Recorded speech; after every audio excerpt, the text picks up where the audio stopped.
everyone, it's Rove. As those of you who read my story, Dangerous Territory, particularly those of you who read it on AO3, know, I was sort of in fanfiction jail.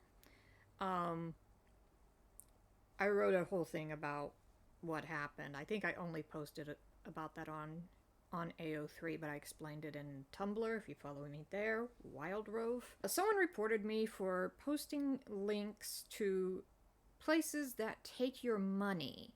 In some cases, this was donating to nonprofit organizations. On a moral note, I strongly disagree with that. But I don't make the rules. Nonprofit organizations are not commercial. But I digress. Side note, it's kind of a good thing that this whole,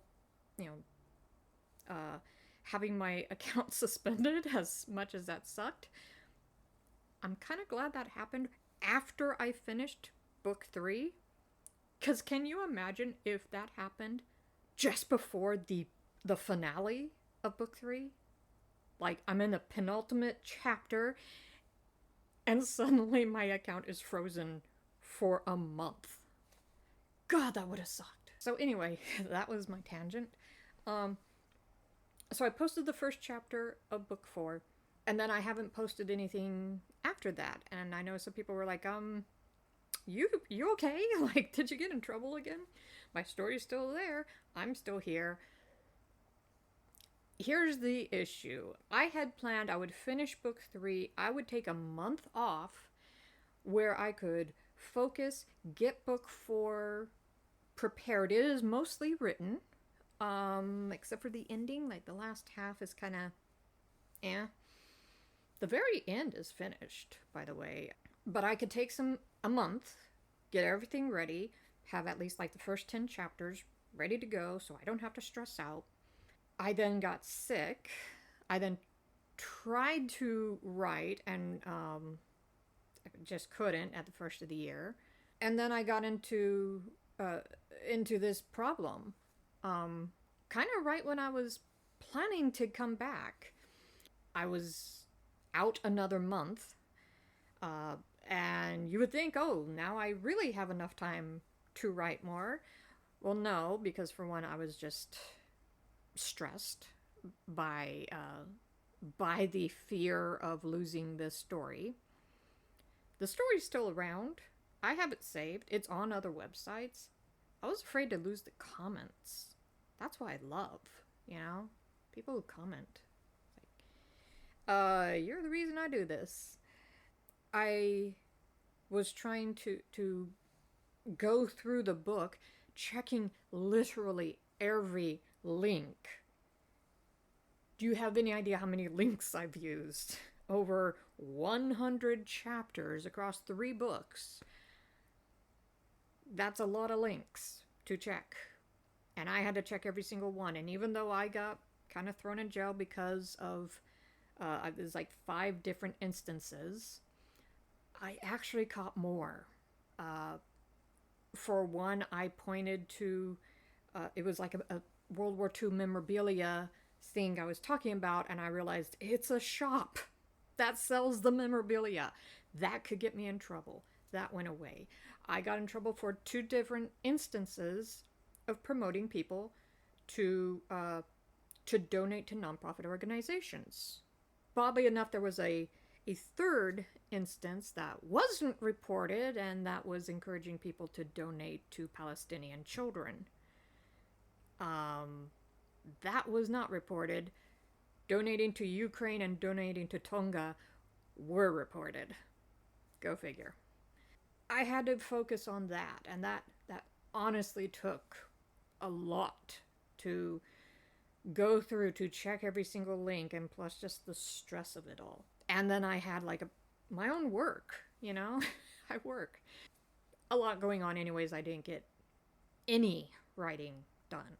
Literally none for a month on anything, which sucks. I immediately wanted to post something just to assure everyone, yo, I'm back. So I posted the first chapter realizing I was making a small change. Okay? A small change. Uh, and I knew that would affect the second chapter. And then I realized it would affect the third chapter. And the next one. And after they get to where they're going, that's going to change. And then I suddenly like, oh yeah, it's going to change literally the entire book. The whole book is going to be massively changed. Not, well, spoiler, not spoiler. I've already talked about this on Tumblr. So the small change was actually to, in the original draft of book 4, basically because of what happened at the end of book 3, if you're a reader, you know. And because of that, basically Levi is thrust back to square one with his trauma. Worse.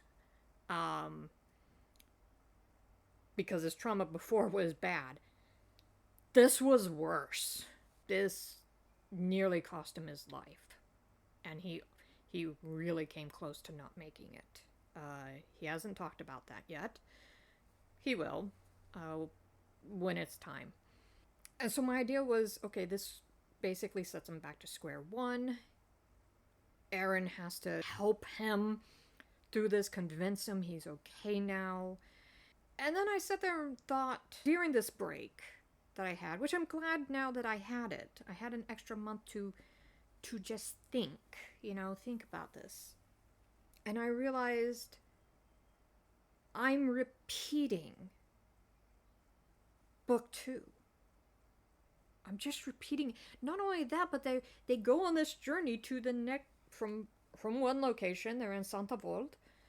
My accent's probably terrible. I'm so sorry. And they are heading to, not really a spoiler, Liebermont, Belgium. Again, it's a travel. They have to travel from one location to another. I actually did get some constructive criticism from people about the travel scenes. In book 2, at the beginning, they're going from the village, unnamed village, where book 1 is set. Basically, I couldn't find a village that matches what I want, what I needed, so I just never name it. And they're heading to Metz. And I got told that dragged. That kind of dragged. Although I thought it was kind of cool. It helps develop their relationship a bit. They're free to explore. They're kind of on their own for the first time. Yeah, I was told it dragged. And so now I'm like, great. They're going to go on this 2-week, not quite 2 weeks, like 10-day journey. I can either A, skip it, now they're suddenly in Liebermont, just skip 10 days, or B, they're traumatized. They are seriously both traumatized. Let's get into that while they're traveling. I don't want to drag it out, but also this is important. Before they settle down somewhere, they have a lot to talk about. And as I was thinking about that, I realized, again, I'm repeating book 2. I don't want that. I don't want this to become a cycle. We know what's going to happen. We know, Levi's going to hurt. Eren's going to, help him. They're going to cry. They're going to hug. They're going to, figure this out. And Levi will get better with time. Direly needs some therapy, but he'll get better with time. And so I was like, I don't like that. I don't want that. Yeah, he's going to be traumatized, most definitely. But what about Eren? He's just been shot, his arm broken, his boyfriend tortured in another room where he can hear. he sees elements of the torture. Magath gives him a bag that has Levi's severed eye. And I know people are like, that's not the injury that he took in the manga. When I was writing this, we didn't know what happened to his eye. It's literally not till like the last scene that we realize like his pupil is gone somehow, but he can still open his eye. I propose that is not a real eye. It's pure white. That is a glass eye. Levi lost his eye. I don't care what people say. Levi lost his eye. Aaron's going to have a lot of trauma. And then he's set for 3 weeks in a cellar in the dark, not even knowing if Levi was dead or alive, leaving him, to the mercy of Germans in a German hospital. A Jew. He spent 3 weeks not knowing what happened. That can be a torture in itself. And I realized Levi's learned to deal with his trauma. Eren, not so much. Eren is used to being the one healing others. We saw when he came back from Meselemetz, and he saw battle, and he saw his friends getting killed right in front of him. And in some cases, he just couldn't save them. And he kind of snaps and goes with a frickin' flamethrower. Still one of the most badass scenes I've ever written. We saw how Eren was when he got back. He comes so close to shooting himself in the head. Imagine what he's like now, with that trauma now compounded. He lost all of his friends. Now he's been faced with kind of his entire childhood being a lie. His heritage being a lie. A group of people he's been taught since he was 10 years old, at least, taught were, subhuman. And suddenly he finds out he is one. And his father's been lying to him. He kind of finds out what his stepbrother is up to. What his stepbrother is. Zeke's a member of the House of Lords. Holy crap. Powerful. He's cool. Eren's going to have a lot of trauma. And I realized in my first draft, I never got into that really. He has like some, but more like he's scared. He's scared of getting caught again. Not he has horrifying nightmares. And I think that is an important element that needed to be addressed. And if anything, like Levi has figured out how to deal with this trauma, as I said. Now it's Levi's turn to help Eren. But at the same time, Eren still needs to help Levi. Levi is still really messed up and also physically not great. He is still recovering from surgery. Massive surgery. He's going to try to hide it. Spoilers! It's gonna be a thing through the whole journey. And then they get to Libramont, and I'm like, yeah, a lot of these scenes where it's Levi having a traumatic moment, that is something Eren would go through. So I actually just switched names in some cases, switched what the trauma is in some cases. I was able to keep those scenes, and in other cases it's like, it's getting thrown into my outtakes folder. By the way, my outtakes folder is like 150k words. It's massive. And that's the stuff I'm not including. It's insane. Yeah. Some of the things I've taken out, whole storylines where it's like, that just doesn't work. Or in this case, I made a copy of what I originally had chapter 2 as, just in case I realized this is a terrible idea or too complicated. And I'll put like the whole chapter in my outtakes. Because this is a massive rewrite. So yeah, chapter 2 is, for what there's a lot going on. I don't want this to be sit around the campfire, talk about your trauma. I don't want this to be just talk, talk, talk, talk. I want to see action. That's what draws people in. Not just talking, not dialogue. Action. You don't want to hear about the trauma. You want to see the trauma. Show, not tell. Straight out of 6th grade.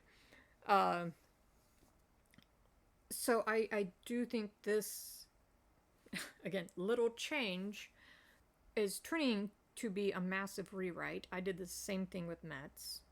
Made a little change that changed everything. I'm kind of curious where this change is going to go. Like, how are we going to see? Is chapter 4 going to be about, let's go from Sandoval to Libermont and we'll focus there? Or is this going to be, this is 10 days of hell for these two? They are going to go through a lot. Yes, they're traveling. Yes, I can kind of skip the boring walking parts. And, but like every night is going to be haunted. And then they're traveling in winter. You have the weather to worry about. You have snow. You have snowy nights where it gets, it's below freezing and you have to sleep out in the open. They don't have camping gear. I actually get into some survivalist tactics, which is something I learned. How to survive if you're lost in the woods. Hint, bury yourself in leaves. Really. Keeps you warm. Don't worry about the dirt. And if you don't have water, don't eat. That is something I learned more recently. If you do not have water when you eat, you take liquid to digest something, and therefore you will actually draw more water out of you in order to digest the food than if you ate nothing at all. You can go without food for like 90 days, 30 days before you start really suffering. You're going to be weak after 30 days, but you can survive for like 60 to 90 days, no food. Water, you're dead in 3 days. So yeah, you learn a little survivalist stuff with this story. It's kind of going into a territory that I'm familiar with. Luckily, have never needed to do, but I know how. Good thing to learn, actually, just in case. I would be screwed because I'd need my seizure medication. That would suck. That is like a terror of mine. Anyway, sorry, tangent. So, this is turning to be much longer than I thought. So yeah, Dangerous Territory is still on. Chapter 2 is delayed because I decided to rewrite everything. Fun times. Decided to do a second draft right after posting my first chapter. God, why do I do this? I also ended up with a lot more research. For one, I realized I desperately needed to plan out what is their journey going to be like. Exactly how long is it going to take? What is an average walking speed? Take into consideration they are injured. I found a site that will tell you what the average walking speed of a 70-year-old woman is. I shouldn't say speed, I should say the distance they can cover, because women tend to have shorter legs. We tend to be shorter, just biologically speaking. on average, I'm actually kind of tall for a woman, but on average, women tend to have shorter legs. Therefore, their stride would be different. And I had to look up what is the average walking distance, how far you can walk in a day. There's actually differences because it's like if you're not used to walking very long, don't walk more than 6 miles. You will get blisters, your legs will hurt. You don't want that. And if you have to walk every single day, if you're trying to get somewhere, 6 miles, you're going to hurt after that.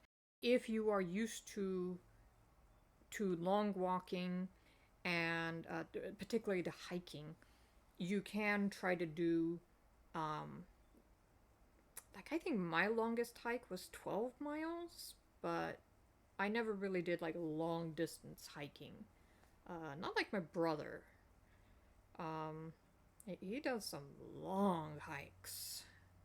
He did the Grand Canyon. I am pissed he didn't take me. Um, I would love to do the Grand Canyon. Oh, it's beautiful. Didn't get to go. I went down about a quarter ways with my dad, and then we had to head back up. Wish we could have done the whole thing. Anyway, sorry. They are two guys kind of in their prime. Like Levi's in his 30s, Aaron's 19, but Levi's recovering from surgery, and Aaron has been sitting around in a cellar, drinking a lot of wine, trying to get drunk to forget everything for weeks. He is not in shape. He can easily get back in shape. That's not a problem. But he's also wounded. He's been shot. He has lost feeling in his arm. Funny enough, his shoulder injury it was kind of inspired because I had a shoulder injury. I've had surgery on this. I know what it's like, and it sucks. I've also broken my left arm. 8 years old, broken into 4 pieces. That sucks. Roller skating, like old-fashioned roller skating. Long distance, I believe, was 25 to 30 kilometers. Sorry for Americans. Yes, I use pounds and I use miles. I really do think we need to go to metric. Just, we need to. I looked up in both, but then I figured because the map of Europe in Google Maps is in kilometers, I did the calculations in kilometers. Made sense. America's dumb. America is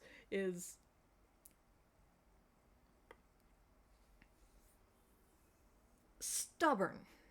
Culturally stubborn. And I say that as a stubborn ass American. Yeah, we're stubborn. But I am stubborn about we need to go to metric. We just need to. Pounds to kilograms is hard. I'm used to pounds. But kilometers to miles, that just makes sense. Ugh. Although I absolutely disagree that we should go to Celsius. Doctors think we should go to Fahrenheit because there's more subtlety. Although I do like Celsius when we're talking about the weather. And that's kind of what it's about. It's about the weather. When does water freeze? When does water boil? But when you're talking about the human body, 100 is a fever. There you go. 100 is a fever. It's easier to know when you're sick. You have 100, you're feverish. Doctors like Fahrenheit. They'll use Celsius. They like Fahrenheit. Doctors I know. And I believe Dr. Mike has talked about that. I think it was him. Anyway. Sorry, my goodness, tangents. This is me. This is talking to me. I will go on 50 tangents. And then forget what I was talking about. And I did forget what I was talking about. Yes, walking. 25 to 30 kilometers per day. That is if you're in good shape. They're not in good shape. I'm estimating 20 to 25. Then I take a map. Okay, here is Santovold. Here is where Levi finds Aaron. They stop in a woods. I know where the woods will be. Of course, there's no walking maps through the woods on Google Maps because it's like private property. And you can't just cut through. They do. So I had to like kind of get creative. Okay, what's the distance? Then they go from there to here. And then it's like, I'm figuring out how far could they walk? Would they be walking through woods and therefore slow down even more? Or on a road and therefore they can go the 25 kilometers? And they're probably not going to make 25 because that's honestly a lot to go. You got gear on. They're going to have their gear with them eventually. Like Levi has some of his gear. He has his backpack with like change of clothes and some like a compass, a flashlight or torch, whatever you want to call it. And so then I was like, okay, they're 20 kilometers, they're going to be here. Okay, that's farmland. They're going to stay in a barn. 20 kilometers, they're going to be here. And I actually have a Google Maps. I will share a screenshot of the Google Maps. What their walking path is as they're trying to make it first to Konigmacher. I'm not pronouncing that right. My throat is dry. Konigmacher. I'm still not saying that right. Sorry. I don't know how the French pronounce it, because that is definitely a German name.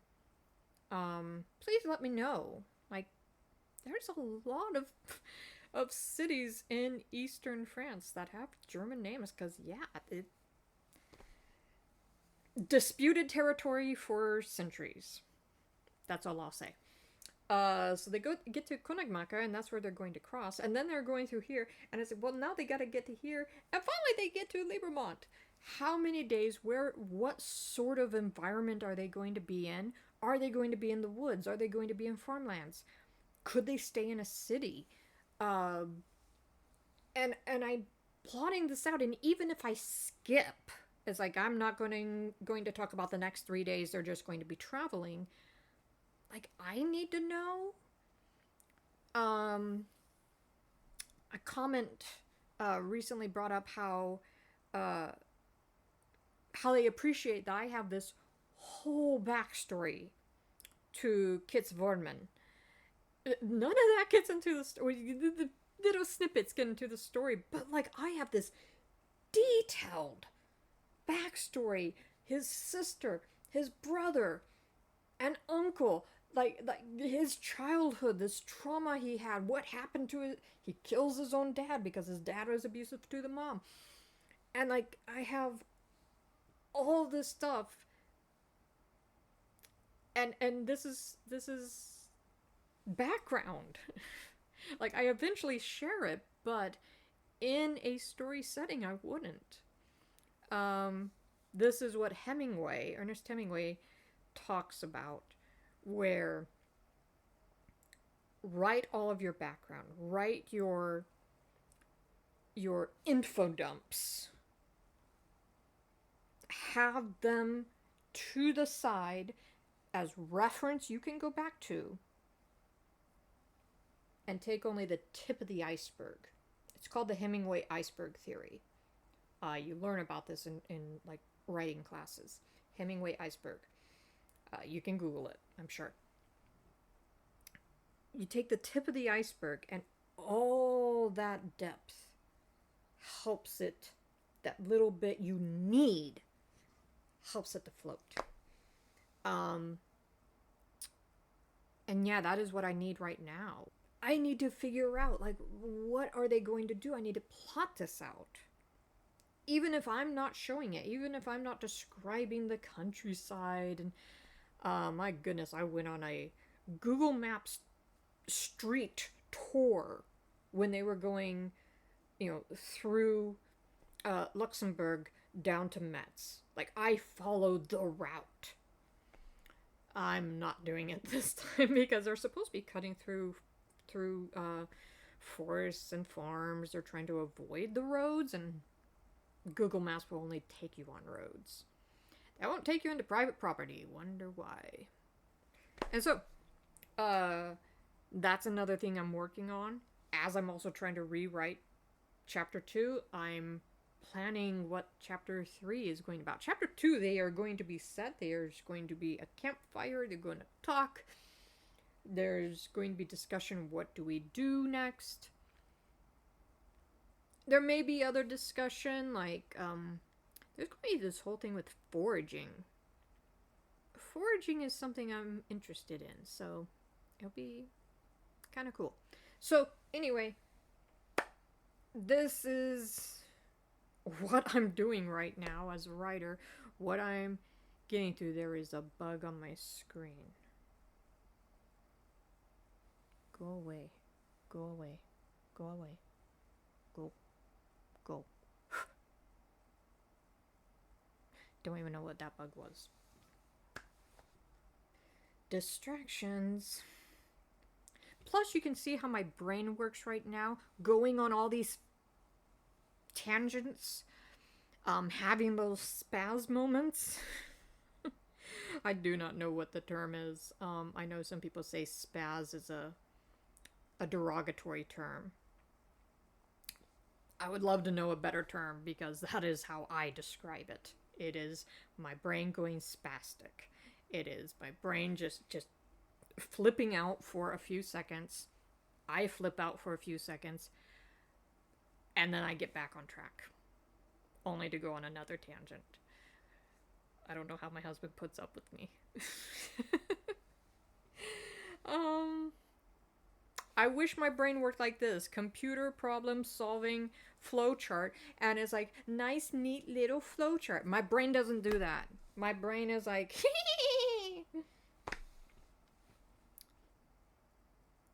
that was a moment. Hi. Welcome back to Reality Rove. So, I hope I can rescue some of this video and make it make sense. It's not right now. Or I'll post it raw and you get to see how my brain works. And now you see where I can research some of the weirdest things. Like researching, what distance can people walk when they are injured and they're carrying gear and they're going through the countryside? And what is the weather like? On November 30th, 1944, what was the weather like? Was it rainy? Was it snowy? Was it foggy? That is going to change my story. I found out there's snow. I'm going to write snow. And that just excites me. And that's an absolute tangent that I went hard down for days trying to find what the weather is in late November, early December 1944. Very specific. What was it like in this location on this day? There used to be a website that actually had like a chart that showed all this. It was the most amazing thing ever, and I wish I took screenshots of every single day. The website went down. And I am sad. I am forever sad. That was one of the best research tools I could have ever asked for.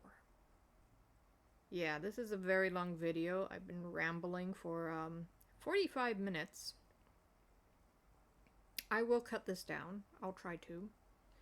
Who knows how much I cut out. All to say, Book 2 is delayed because of a massive rewrite. This will make the story better. 100%. It will absolutely improve the story. I didn't get in trouble. The story is still going to proceed as normal. I just decided to rewrite the second chapter right after posting the first chapter. It is 100% going to improve the story. We're going to see Levi stepping up, taking a more emotionally supportive role. We're also going to see Aaron. I mean, the poor kid's only 19. And think of all he's gone through. He's only 19. And we're going to see that, you know, that emotional fragility from him. And I think it will be a really nice way of showing Levi's growth by showing his emotional maturity, being able to deal with Aaron going through his own trauma while Levi's going through his trauma. We're going to see Levi needing to take on the role of the support, while Aaron is the one, he was already suffering, and Levi was being supportive. Now Levi's going to need to be way more supportive, and now Levi has hella trauma of his own. But it is a massive change, my little change. Let's just flip roles on trauma. That's not a problem. Oy. Please just hang in there. It gets better. It's going to be a rough ride. They'll make it. You know, they got each other. So long as they have each other, everything is good. That is very optimistic. But anyway, the story is on. It's just, I'm rewriting something. Definitely going to be an improvement. And after a video this long, I need me some Coca-Cola.